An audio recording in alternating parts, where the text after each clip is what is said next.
The moment Cynthia stood up in the middle of the church and pointed straight at me, I knew something awful was coming.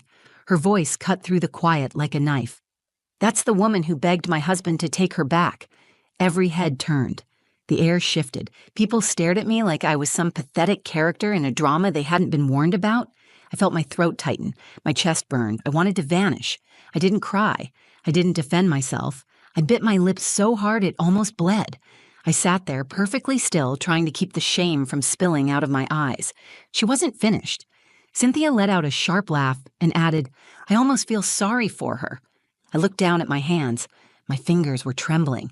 I had only come for my son, for Ezra. It was his special day. I had no idea his father's new wife would try to destroy me in front of everyone. But before I could stand up and walk out, Ezra let go of my hand. He stood up, walked calmly to the front of the church, and asked the pastor for the microphone. I barely had time to react. He turned toward the crowd, holding that mic like it weighed nothing, and said, "There's something you all deserve to know about my mom." The entire room froze. No one said a word. Even Cynthia went silent. And in that moment, as my 12-year-old son faced a room full of adults, I knew something was about to change. I hadn't stepped inside that church in almost 3 years. Everything looked exactly the same. The faded red carpet, the dusty wooden pews, the cross behind the pulpit catching the sunlight just right, but it felt different. Not because the building had changed, but because I had. My name is Amara Whitlow. I'm 34, a mother of 1, and officially divorced for 1 year and 7 months. I never planned on being a single parent.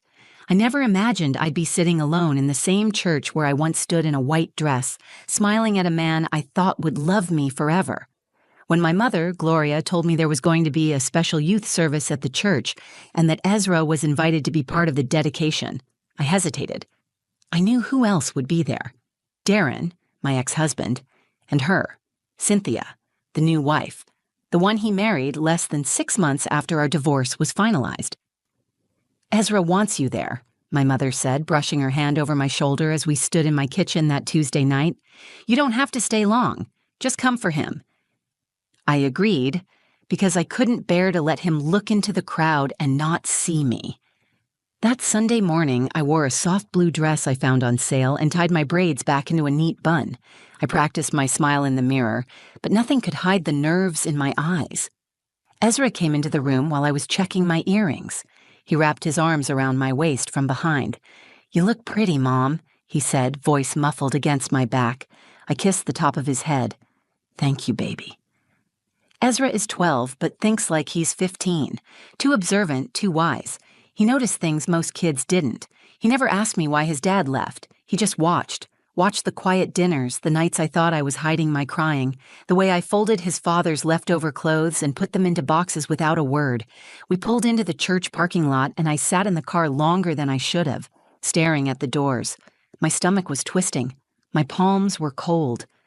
Gloria looked over at me, gently touched my hand and said, "You belong here just as much as anyone else." Inside, the music was already playing.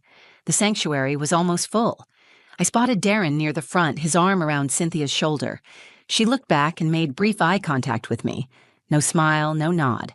Just a look that said, "You're nothing now." We sat toward the middle, close enough for Ezra to be seen when his group was called up, but far enough away that I didn't have to breathe the same air as Darren. I focused on Ezra. He looked so grown up in his gray button-down shirt and little navy blazer. When he waved at me from the front row of the youth section, I smiled back and felt a lump rise in my throat. I remembered how hard things had been for both of us. After the divorce, I worked part-time at the daycare while finishing online courses to become a licensed assistant teacher. There were nights we split boxed mac and cheese and laughed like kings because I refused to let Ezra feel the weight I carried. I'd pawned my wedding ring to pay for his summer camp because he had always dreamed of going. I sold my car and took the bus for months to keep him in his school. I never talked bad about Darren to him, not once. I didn't want Ezra to grow up resenting anyone. I just wanted him to feel safe. As the service began, Pastor John welcomed everyone and the kids started their songs. Ezra sang quietly but proudly. I clapped like any other proud mom. I thought we were going to get through the morning without drama. I really believed I could slip in and out without incident. Then Cynthia stood up. The room was still. Pastor John hadn't even invited testimony, but she walked to the front like she owned the place. She smiled wide and asked for the microphone. I felt my stomach turn. My mother leaned in and whispered, "Ignore her. Just breathe." I tried, but I could already see where it was going. The smug smile, the sideways glance, the way Darren shifted uncomfortably in his seat. I sat there in silence, bracing myself. I came to that church to support my son, but Cynthia came for something else entirely, and I was about to be the target.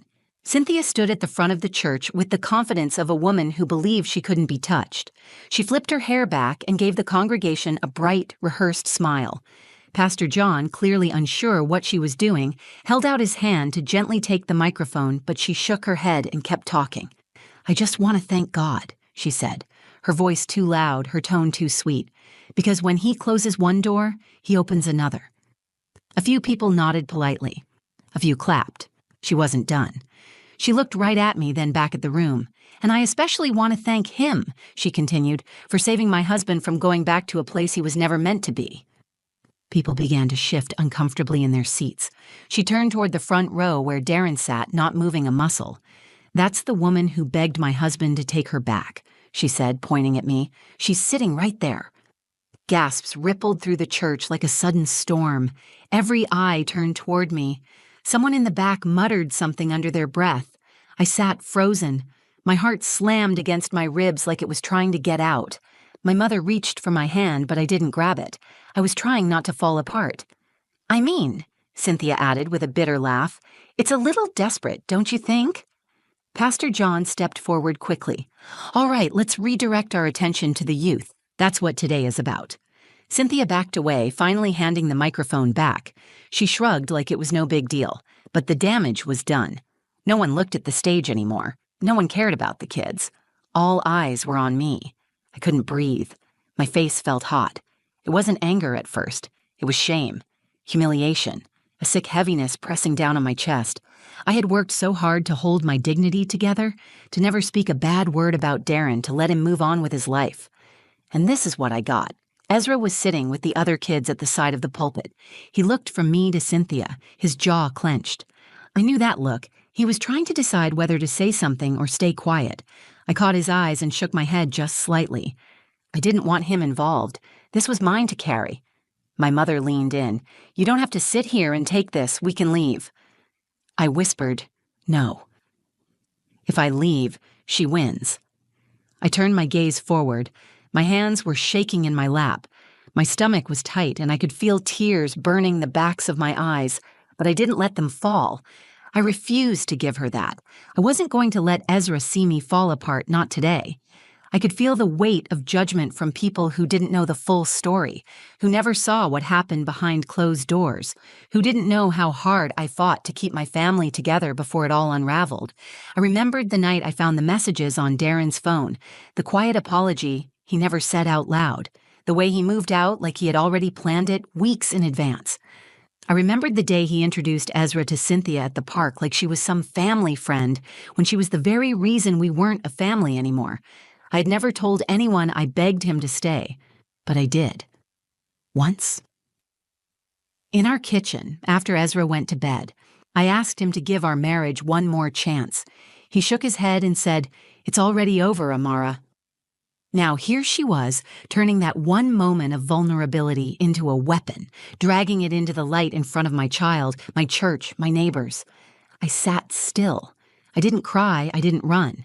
But inside something snapped. Not in a violent, vengeful way. It was something quieter, more final. I realized in that moment that Cynthia didn't just want Darren. She wanted to erase me, to humiliate me so deeply that I would never lift my head again. I refused to give her that victory. I looked at Ezra again. He was watching everything. His eyes were darker now, not with confusion, but with purpose. Before I could say a word, he stood up. He walked down the steps from the youth section without looking back at me, moving slowly, but with a quiet kind of power.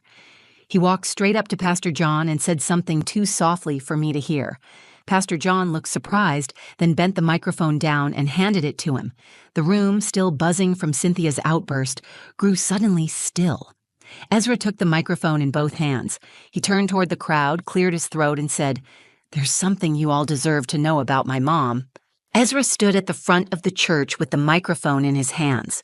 His shoulders were squared, his chin lifted, and his voice steady in a way that didn't match his 12 years. He wasn't just standing up for me. He was reclaiming the moment that Cynthia had tried to turn into my public humiliation. The sanctuary, which had been buzzing with whispers just moments ago, had gone completely still. "There's something you all deserve to know about my mom," Ezra said. I held my breath. My hands were clutched together in my lap. My mother was frozen beside me, her eyes wide with both fear and pride. I wasn't sure what Ezra would say, but I knew one thing. He wasn't going to let them keep tearing me apart. He looked out at the crowd, scanning the faces of people who had known us since he was born. "She didn't come here to cause problems," he said. "She came because I asked her to. I wanted my mom to be here today." His voice wasn't loud, but it was clear and strong, and it carried through every corner of that sanctuary. You all heard what someone said about her, about how she begged my dad to come back, but none of you were there. I was. I saw everything. Some people leaned forward in their seats. Darren shifted in his chair but didn't move to stop him. Cynthia's smile had disappeared. She stared straight ahead, arms crossed tight across her chest. Ezra continued, "My mom didn't scream. She didn't fight. She didn't try to keep my dad from being happy. She just cried when she thought I was asleep. Then she'd wake up the next morning and make me pancakes, like nothing happened. She always put me first." His eyes flicked toward Darren, then back to the crowd. "She sold her wedding ring so I could go to summer camp. She took 2 jobs when the car broke down so I didn't have to switch schools. And when I asked her once if my dad was a bad person, she told me no. She said he was just figuring things out. She never talked bad about him, not once." My throat tightened. I could feel tears finally breaking through, not from pain, but from something else, from love, from being seen. "She's not perfect," Ezra said, "but she's the strongest person I know." There was a long pause. Then he looked over at me. "I just wanted you to know that before you judge her." He handed the microphone back to Pastor John and stepped down from the platform. People were stunned. The silence wasn't awkward anymore. It was reverent. It was the sound of truth settling into the room. Pastor John cleared his throat. "Thank you, Ezra. That was a powerful testimony." Ezra walked back down the aisle toward me. I stood up to meet him halfway. As soon as I wrapped my arms around him, the tears came freely. He buried his face in my chest and hugged me tightly. Someone clapped, then another. Slowly, the church began to respond, not with thunderous applause, but with something softer. Gentle, honest appreciation. It wasn't about me being right or Cynthia being wrong. It was about a boy who had spoken the truth when no one else was willing to. As we sat back down, I felt a shift in the room. The eyes that had stared at me with judgment earlier now held something different. Compassion, respect, maybe even regret. Cynthia didn't say another word for the rest of the service. She didn't stand up again. She didn't look in my direction. Darren didn't either. But I could see the way he looked at Ezra now, not just as his son, but as someone who had just become more of a man than he'd ever been. After the service, Pastor John came over to us. He placed a hand on Ezra's shoulder and said, "God gave you a voice for a reason. Don't ever be afraid to use it." Ezra nodded, and I thanked him quietly. We walked out of that church not with our heads down, but with our hearts lifted. Ezra had done something I never could have asked him to do. He had taken my pain and turned it into power, not through anger or revenge, but with honesty. And in that moment, I realized something important. I had spent so much time trying to protect him from the truth, to shield him from the damage. But maybe what he needed wasn't protection. Maybe what he needed was the chance to stand in it, speak through it, and show the world who we really were. And he did it with more grace than most adults ever could. We walked back to our seats and sat down quietly, but the atmosphere in the room had changed. People no longer looked at me with suspicion. The whispers had stopped. Ezra's words were still hanging in the air, thick and heavy with truth. Pastor John tried to return to the service. He moved forward with the final portion of the youth dedication, but the energy was different. No one was really focused on the kids anymore, and even they seemed distracted. The story that had just unfolded pulled everyone's attention away from the program and towards something deeper. Darren stood up slowly during the closing prayer. For a second, I thought he was leaving, but he didn't head for the aisle. He walked up to the pulpit. Pastor John looked confused but gave him a nod. Darren reached for the microphone. My pulse picked up again. My mother tensed beside me. Ezra leaned forward, watching his father closely. Darren cleared his throat. His voice was quiet but clear. I wasn't planning to say anything today, but after hearing what my son just said, I think I need to. The church was silent again, but not in anticipation. This time, it felt like the silence of accountability, the kind that demands something real. I made a lot of mistakes in my marriage, Darren said, more than most people know, and I never took the time to acknowledge what Amara went through when our relationship ended. I kept my eyes forward. I didn't want to meet his gaze. I wasn't sure if I believed he was being honest or just embarrassed, but I let him speak. She did ask me to try again once, he continued, and I said no. But what I didn't say is that she never begged. She didn't cry or scream or threaten. She asked me with quiet strength, with hope. And I turned my back on her. He glanced over at me then, and I finally looked up. There was something different in his expression, a kind of rawness I hadn't seen in years. I should have spoken up when Cynthia made those comments. I should have stopped it, and I regret that I didn't. People shifted in their seats again, but this time it wasn't from discomfort. It was from surprise. Maybe even admiration that he admitted what everyone else was too proud to say. I've watched Amara raise our son with love, patience, and dignity. I don't deserve the grace she's given me all this time, but I just want to say that I see it now, and I'm sorry. He handed the microphone back to Pastor John and walked back to his seat beside Cynthia. She didn't take his hand. She sat with her arms crossed, her jaw tight, staring ahead like she had just been hit with something she never saw coming. She didn't look at me. She didn't look at Darren. She didn't say a word. I didn't feel vindicated. I didn't feel triumphant. I just felt still, at peace, in a way I hadn't felt since before my marriage began to unravel. For the first time, I saw the full picture from the outside, who I had been, what I had endured, and who I had become. The closing prayer was short. The congregation bowed their heads, and Pastor John kept it simple, thanking God for truth, for healing, and for strength. After the service ended, a few people approached me, not out of pity but with quiet understanding. I had no idea, one woman whispered, touching my arm gently. You raised a good boy, another man said, nodding toward Ezra. My mother hugged me tightly. He learned it from watching you, she said. Ezra stood by the door with me as people filed out. Darren gave him a soft smile and patted his shoulder before walking to his car. Cynthia followed behind him, but didn't speak. She walked quickly, her heels clicking hard against the tile floor, her back rigid. We didn't need another word. Her silence said enough. Outside, the sun was bright. Ezra and I walked to the car hand in hand. Are you okay, Mom? He asked, looking up at me. I smiled down at him. I am now.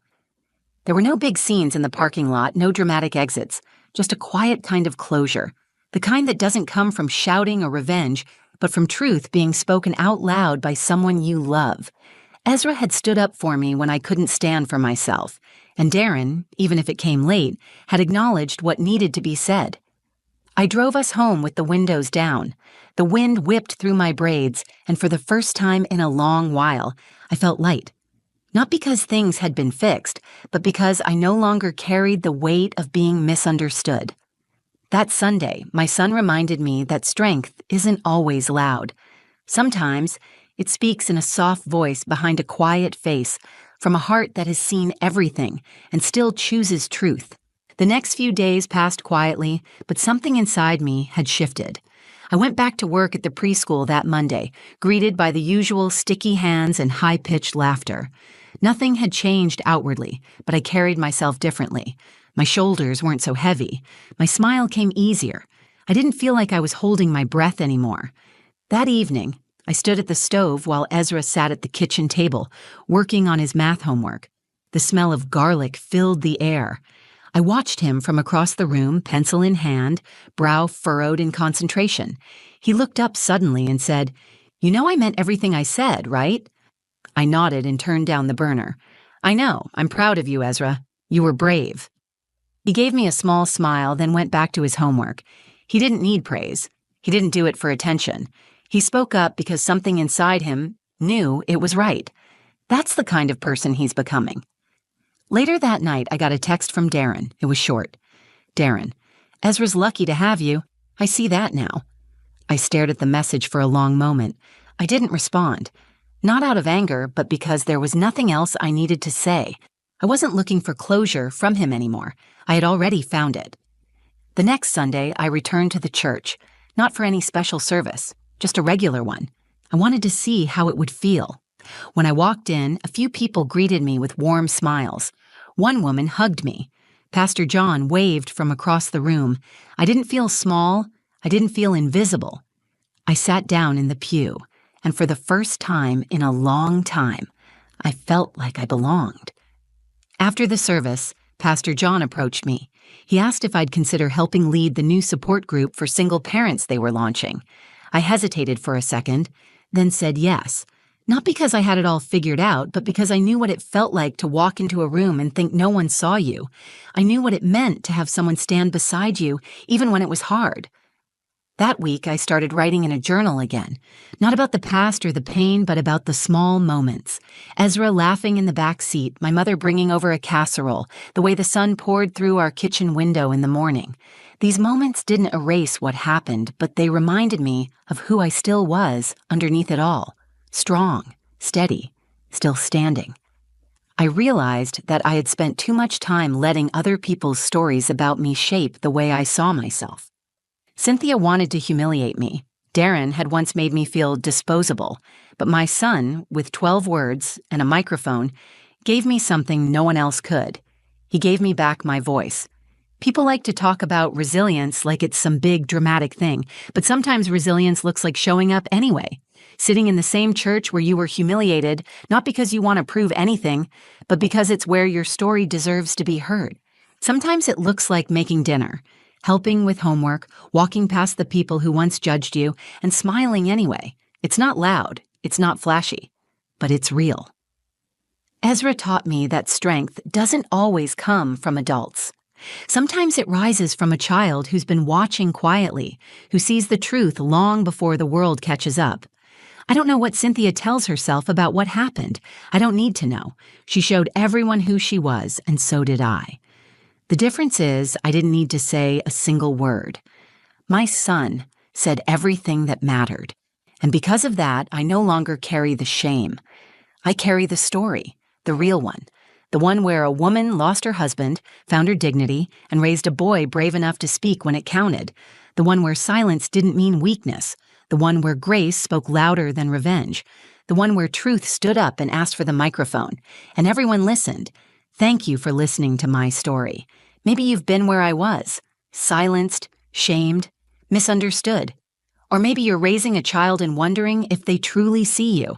I hope this reminded you that strength comes in many forms and that even when life tries to break you down, your quiet resilience can speak volumes.